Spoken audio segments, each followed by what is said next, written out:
Boxing update mga boss, batikang trainer na si Robert Garcia. Kinumpara niya ngayon si Manny Pacquiao, Terence Crawford at Floyd Mayweather. Para kay Robert Garcia, maganda na yung naabot ni Terence Crawford. Kabilang na siya sa mga greatest fighter of all time. Pero kung pag-uusapan daw ang prime fighter ni Manny Pacquiao, prime ni Floyd Mayweather at Terence Crawford, mas papabor pa rin si Robert Garcia kay Floyd Mayweather at kay Manny Pacquiao. Tingin daw niya mananalo pa rin si Floyd Mayweather kay Terence Crawford. Ganon din si Manny Pacquiao. Kaya daw ni Manny Pacquiao talunin si Crawford sa kanyang prime. Both in the prime, I would probably pick Mayweather to win. Just like I would probably pick Pacquiao to win. Both in the prime.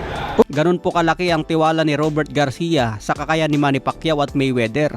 Pero hindi na raw biro itong naabot ngayon ni Terence Crawford dahil 3 division undisputed. Talagang kabilang na sa mga greatest fighter. Ayon din sa post ni Terence Crawford, kahit makalipas pa ng 100 years, hindi na raw makakalimutan ang pangalan niya sa boxing. Nakatatak na raw ang kanyang legasiya at hindi na ito makakalimutan sa mga susunod na henerasyon. Lagi na raw babanggitin ang pangalan niya bilang greatest of all time.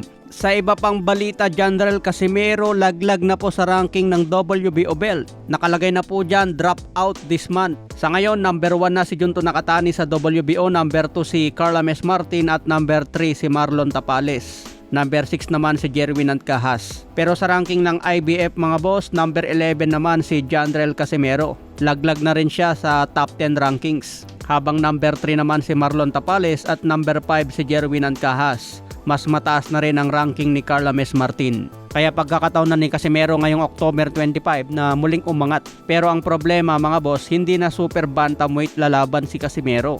Dahil catchweight sa 127 pounds ang laban niya. Sakop na po yon ng super featherweight division.